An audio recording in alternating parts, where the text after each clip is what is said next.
Hello and welcome to another episode of Time About the Movies Flashback. Today we're flashing back to September 18th, 1987. We've got 8 movies to look at today, so we have a lot to get to. So let's get right to it. We got a lot of notable movies this week, and none bigger than the first film that we have here. Michael Douglas and Glenn Close starring in the psychological thriller, Adrian Lyne's Fatal Attraction. Fatal Attraction. Gene Shalit of the Today Show calls it one of the most gripping. Did you have an affair with her? Chilling. I'm not going to be ignored. Romantic movies in years. And Joel Siegel of Good Morning America says it's a steamy, sexy, suspense-filled, sensational movie. Michael Douglas. What if she didn't get it out of her system? What then? Glenn Close. Fatal Attraction. Rated R.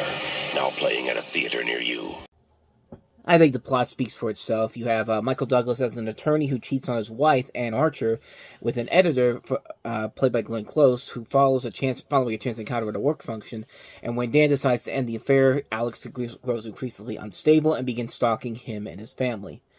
Essentially, this is the first movie where Michael Douglas falls in love with the wrong person, because this was kind of a trend for him for the next 10 years, pretty much.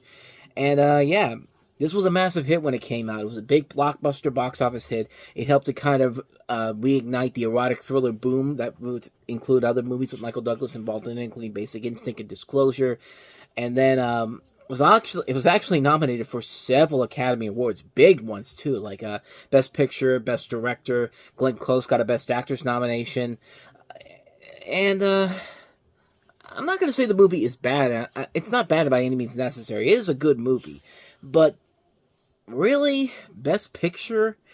I mean, yeah, it's got a lot of memorable moments to it. I mean, some memorable lines. You know, Glenn Close has a lot of them in this movie, memorable moments and lines. You know, I'm not going to be ignored, Dan. You know, like the climax of the movie is really tense. Like, there are good moments of tension in this film, and moments where it is legitimately creepy and sometimes very, very uncomfortable. But it's not a perfect movie by any means necessary. I think it's a movie that has a lot of notable flaws to it, and mostly with the fact that Michael Douglas kind of just ends it out of nowhere, and he doesn't really have a whole lot to really have a whole lot in here to really keep his cool most of the time. And I think it's done much better in other movies. I think in Basic Instinct, I think it's a better handling of him with the situation that he's put in with Sharon Stone in that movie. But the more I think about it, though, I think it is probably better than a Disclosure. Like, a Disclosure, it's not even his fault that he gets caught up in the situation here. Like, Demi Moore is basically just jumping on him the first night the first night she gets the job and all that. But this, okay, I'll take that back a little bit. There is a lot of good tension between Michael Douglas, not only Michael Douglas and Glenn Close, but also him and his wife, Ann Archer. And Ann Archer is really good in the movie, too. I completely forgot how good she really was until I saw her again in this movie. She really is a great actress who's been in a lot of good stuff. Stuff that hasn't been that great either. We touched on it on both this and the original Time About the Movies. But, yeah, overall, a really good movie. I won't say it's a great movie. I don't think it's one of the best pictures of the year that came out. I think there were much better movies in '87 that should have gotten nominated. Hell, Planes, Trains, and Automobiles probably should have gotten the Best Picture nomination, but this was around the time, apparently, when the Oscars didn't really care about comedy all that much anymore. But then again, it could also be because this was one of the biggest blockbuster hits of the year, and they said, we have no choice. We gotta give this some Oscar nominations there. But it is a good movie. I feel like I'm kind of trashing it more than I should. It is a good movie. It's a really good movie. Is it a great movie? No. Is it one of the best erotic thrillers ever? No. I've seen much better ones here, and I think it works because Glenn Close steals the show in this movie. She's great in the film. Michael Douglas and Ann Archer are good in the film too. The tension-filled scenes are really good. The ending is great. The climax of the movie is really good. It does get legitimately creepy and terrifying at times. So yeah, it's a good movie. Just not a great movie overall. I don't think it's as great as most people let on, but I still like it a lot. I think it's a very good film. So with that said, let's move on to the next movie we have here. That's Molly Ringwald and Robert Downey Jr. starring in The Pickup Artist. Ever told you have the face of a Botticelli and the body of a Dagon? Jack Jericho is a master in the art of meeting women. You're the most exotic, erotic woman I've ever met. You shy. Now, This artist is about to meet his match. Did anyone ever tell you? But I have the face of a Botticelli. Think of something original. Some guy used it on me this morning. Molly Ringwald, Robert Downey, What do you want from me? My blood, my heart, my soul? Your absence. The Pickup Artist, rated PG-13, starts Friday. Well, I'm sorry, Robert Downey, because when his career started, he was basically just using the Robert Downey name, even though his father, Robert Downey Sr., was actually a director back then, but this was actually the last movie that he was credited as Robert Downey, and then eventually became known as Robert Downey Jr. afterwards, and the rest is history. And this really does not have much of a complex premise overall. Robert Downey Jr. is a womanizer who meets his match when he falls for a woman played by Molly Ringwald, who's also in debt to the mafia. The weird thing about this movie is that it's directed by James Toback. James Toback is a great writer that we've talked about several times on this show, and also on Time About the Movies. He's directed films like Two Guys and a Girl. A movie that I thought was pretty good. I thought was kind of decent overall. And this is what I haven't seen before. It's funny because this was actually written for Warren Beatty.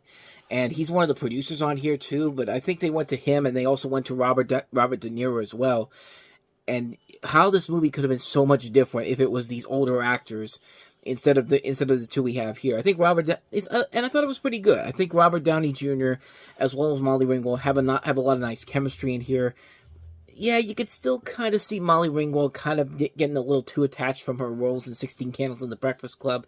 This was when she was trying to branch out into more adult stuff, and I think this works better than something like Fresh Horses did the year later. But would I say it's a great movie overall? No, not really. But it's a very simple storyline that I think works better. Because it has such a good cast involved to it, and a lot of really good talent involved here.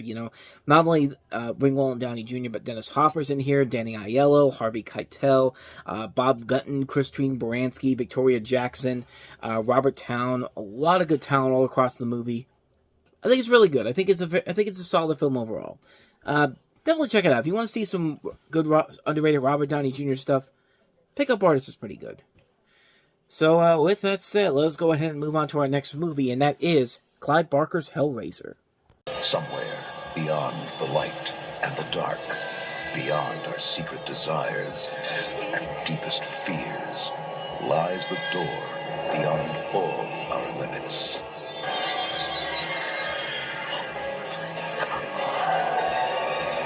We have such sights to show you. Hellraiser, there are no limits. Bring it on. Back when this character was actually considered a serious threat, kind of like the original, kind of like with the first Friday the 13th and Nightmare on Elm Street movies and Child's Play. Like, yeah, these horror sequels, for some reason, they make them intimidating and scary at first, and then as the movies go on and on, they just go for more lighthearted stuff here, but still making them menacing overall. And sometimes that works. A lot of the times it works, but then you look at somebody like Pinhead, and yeah, that didn't work when they tried to make him more comedic and over the top in other movies. But here, he is legitimately threatening in this movie, and this is based off of a book by Barker of the same name, which concerns a mystical puzzle box that summons the Cenobites, a group of extra-dimensional sadomasochistic beings who cannot differentiate between pain and pleasure. And Doug Bradley is, of course, the leader of the Cenobites, identified later on as Pinhead. That's another thing. This movie does not mention the Pinhead's name in full in this particular movie. And I think it's pretty interesting overall. I don't really get into horror movies all that much, nor do I really get invested in the Hellraiser films all that much, but I actually did watch the reboot in 2022, which I thought was pretty good overall, a different take on it. And I watched the original film to get ready for that, and yeah, this is legitimately pretty good. I mean, it's intense. It's pretty scary overall. The visuals are really gorgeous to look at. I mean, the fact that they were able to do all this with only a small budget of $1 million, which is unprecedented nowadays, but back then, that was just kind of the norm with these movies, and they didn't use CG for the most part, and even if they did a pretty good job of hiding it overall. The effects in here are pretty good, practical effects. Yeah, like I said, Doug Bradley is menacing enough as Pinhead in this, and it's a really solid film, a really chilling film that just has this sense of awe and fear all throughout the course of the movie, and such a well-made movie, man. It's a film, like I said, I don't really get into horror movies all that much, but I was really impressed with what I saw with Hellraiser overall. I mean, it's just like, whatever happened to this Clive Barker? Like, what happened to him after Hellraiser? Because he didn't really do anything that great after the original Hellraiser, the more I think about it. We've talked about some of his movies before in the past, and most of them have not been that great. This still stands out as his magnum opus overall. This is one I definitely would recommend. With that said, let us go ahead and move on to the next movie, and that is The Principal, starring Jim Belushi. The result, just with Brandell High School has a serious attitude problem, but they've got a new principal who fits right in. Who do you think you are, Dirty Harry or somebody? I want you to think of the school as a home away from prison. If you're trying to reach me, I just cut your hand off. I got another one. James Belushi, No more arson, robbery, no more! Louis Gossett Jr., The Principal, rated R. Starts Friday at a theater near you. Well, I think I could see one of the biggest problems why this movie wasn't a big hit, because this is supposed to be an action thriller. I mean, the poster even looks like an action thriller overall, and they're trying to sell it as a comedy, really. And that, I think, is their first big mistake right there. You've got James Belushi starring as a teacher who gets a job as a principal at a school with a very bad reputation. In fact, his transfer there is kind of a punishment because he beat up his wife's boyfriend. Rick finds himself in a school where drugs, knives, and guns are very usual things. So it's essentially pretty much the same story we've seen done to death and stuff like Dead Poet Society, and not even Dead Poet Society, but Dangerous Minds, Freedom Riders. It's that kind of a movie in general, and it's just like, I'll give Jim Belushi credit, to see him do something that's radically different outside of his norm in terms of his not just starring in a comedy overall. I'll give him credit for that. I think he does a pretty good job here in the movie. Louis Gossett Jr., okay in the film, nothing too significant. Neither is Radon Chung, but other than that, though, the movie itself really isn't all that great in general. And like I said, it's mostly because it has a hard time figuring out what it wants to be. Does it want to be an action drama thriller like they're trying to set, like the movie's supposed to be, or is it trying to be a comedy? Because you could sense in that trailer that it's very much a comedy when it's really not. And I think it hurts the film in the long run overall. It's not a bad movie per se, and it is cool to see Jim Belushi do something that's more dramatic than comedic overall. And I think he actually is a lot better than people let on. Is he his brother John? No, of course not. And probably if he'd been in this movie, if John Belushi was in this movie, I think maybe he could have made it work. But other than that, though, there's nothing really more I could say about this one. It has some brief flashes of promise here and there, but it's not one I'd recommend. So yeah, that's a mixed opinion on The Principal. So with that said, let's go ahead and get to probably my personal favorite movie of the entire weekend. And it's the one that has the weirdest title ever, Amazon Women on the Moon. Gutenberg, Rosanna Arquette, and the Loch Ness Monster. Amazon women on the moon. What has Ed Begley Jr., Ralph Bellamy, Heavy Petting, and Light Beer? Amazon women on the moon. What has Carrie Fisher, Sybil Danning, and Mr. Potato Head? Amazon women on the moon. Awesome, isn't it? Rated R. Starts Friday at select theaters. I love the Kentucky Fried Movie. It's one of my favorite guilty pleasure comedies. Not even a guilty pleasure comedy, more of an underground comedy that not a lot of people really talk about, but it's a movie that's directed by John Landis and also has the Zucker brothers working on it as well. Two of my favorite comedy filmmaker minds on one specific movie in general, and it's a classic over-the-top movie. This one's not quite as good, but man, it's still got a lot of things I really like about it. So kind of like with a Kentucky Fried Movie, you've got a series of comedy skits, this time directed by Joe Dante. You've got Carl Gottlieb, Landis, as I mentioned before, Robert Weiss, who of course was one of the main people behind the Naked Gun movies, Peter Horton, and Did I say Carl Gottlieb? I don't think I did, but if I did, I said it. I'll say it again. But Carl Gottlieb's also one of the directors as well.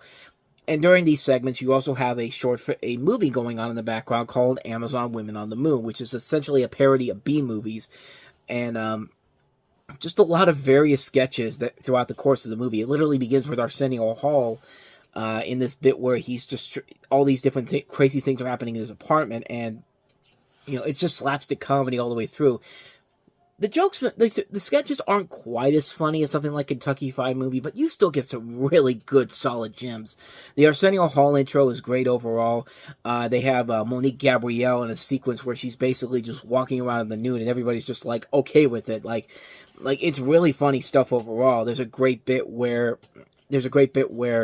BB King is doing this ad for I think it's called Blacks Without Souls, and you got David Allen Greer and as singing these songs in here, and the guy has got a damn good singing voice, because you hear him singing, tie a ribbon on the old oak tree, and then he starts singing Chim Chimney Chim Chimmery from Mary Poppins.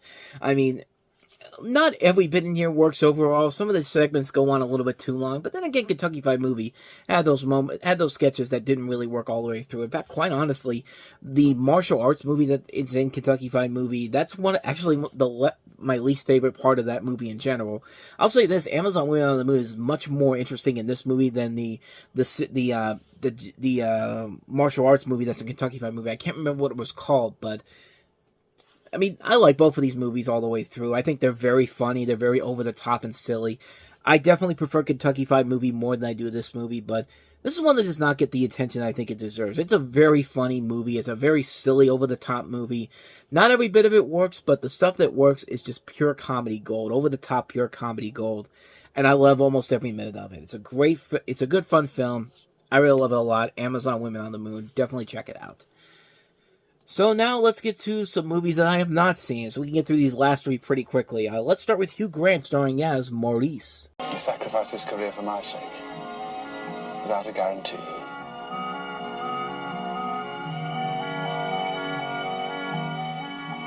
Alec, You got the word, then?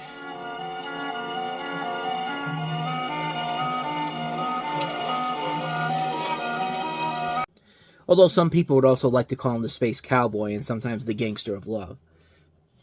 Cheap, the Joker, Steve Miller Band joke, but this movie is very much the harumph movie of the year so far. But I think I said Hugh Grant was Maurice in this movie, but no, it's James Wilby, and an actor I've never heard of, but Hugh Grant also is in the movie as well. And it follows the character of Maurice, played by Wilby, through university, a tumultuous relationship, struggling to fit into society, and ultimately being united with his life partner. You also have Denholm Elliott and Ben Kingsley among the cast in here as well. And that's pretty much all I know about it. I've never seen the movie, but yeah, the trailer was very much the harumph movie that you would expect from Merchant Ivory. I mean, Merchant Ivory very rarely makes a movie I really like overall, but this definitely feels like a movie that feels like is right up their alley in terms of what kind of a movie that you expect from that company alone. And yeah, like I said, I haven't seen it, so I can't really say if it's any good or not, but it'd be interesting to see a young Hugh Grant and with Denholm Elliott and Ben Kingsley overall. So I don't know, maybe it could work. Like I said, no, I haven't seen it, so I can't really say if it's good or not, but let's move on to the next movie, which is Patrick Dempsey in the Mood. The year was 1944. Times were different then. When I was 15 years old, I had a couple of misguided but highly publicized love affairs with two significantly older women. Society condemned me, kids idolized me, the newspapers had a field day, and the public ate it up. Wait a minute, you can't send me to jail for 6 years for falling in love. In the Mood, rated PG-13. Actually, the original title for this movie probably would have been a whole lot better, The Woo Woo Kid. I'm guessing this was an Australian film because it was originally from Roadshow, and Roadshow was the Australian film company back then.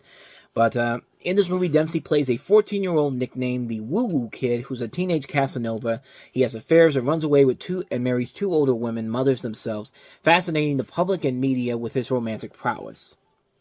Which is funny because around the time I'm recording this, everybody is looking at the guy who killed the United Healthcare CEO Luigi Mangione, and most people are seeing him as the criminal, but then some people are seeing him as this kind of hunk in general, and completely different things altogether. I just thought it was kind of amusing that was going on at the same time here, but I don't know, just making some brief interesting comparisons to what's going on at the time of recording this, but This was around the time when they were really pushing Patrick Dempsey to be the next big thing. I think he actually has a movie, which I think is, it's not coming out this week, but it comes the next week, but it comes out later on in the summer. Can't Buy Me Love, and there's also been a bunch of other movies as well. Loverboy, we talked about that on the original Time About the Movies. So yeah, there is a lot of interesting things all around this movie, especially considering that the director of this is Phil Alden Robinson, who would later go on, of course, to direct Field of Dreams. It's got a cast that includes Beverly D'Angelo, Kathleen Freeman, some notable names in here in particular. Could be an interesting movie overall. I mean, like I said, the original title I think is a much more interesting idea overall, a much more funnier idea. The Woo Woo Kid. Like, imagine having a movie called The Woo Woo Kid in 1987. That probably would have been a bigger hit just because of the title alone. But then again, I'm not working in Hollywood, so I don't know how that would work out. But yeah, certainly a very interesting concept for a film, though. In the mood, could be good too. Like I said with the with Maurice. But let's go ahead and take a look at the last one we have here. Albert Finney starring in Orphans. Be with you. Forever and ever, you can count on me. Lorimar Motion Pictures presents Albert Finney, Matthew Modine, Kevin Anderson in an Alan Pakula film, Orphans. This is the first good thing that's ever happened to me in New Jersey.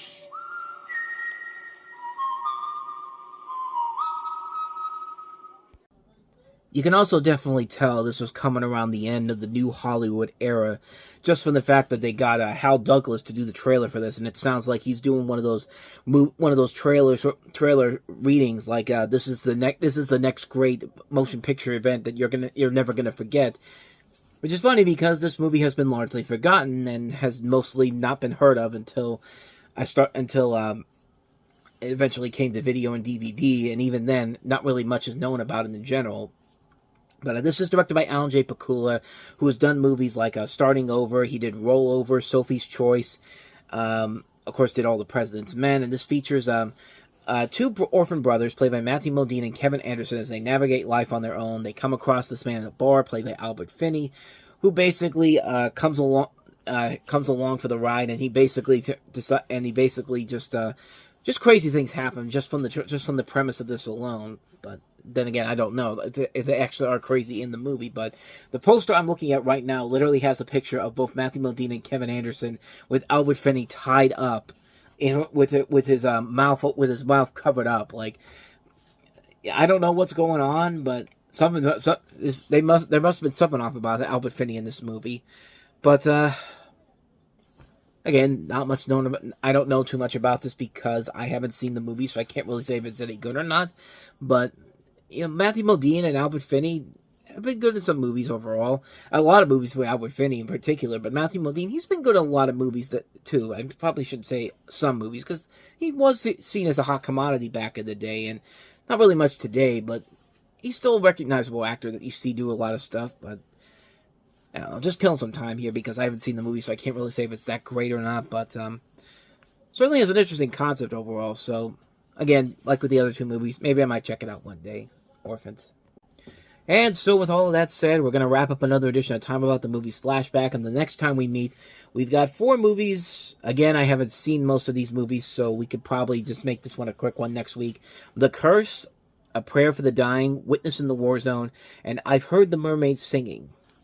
So, should be a very quick one next time around, but we'll definitely delve into those movies on the next episode. That'll be coming up next week. But until then, thank you so much for watching, and if you want to see more videos like this, please hit the place on the next page, check out the previous episode, and also don't forget to hit the like, subscribe, and notification button, and hit that bell because you get updates on when new videos come out.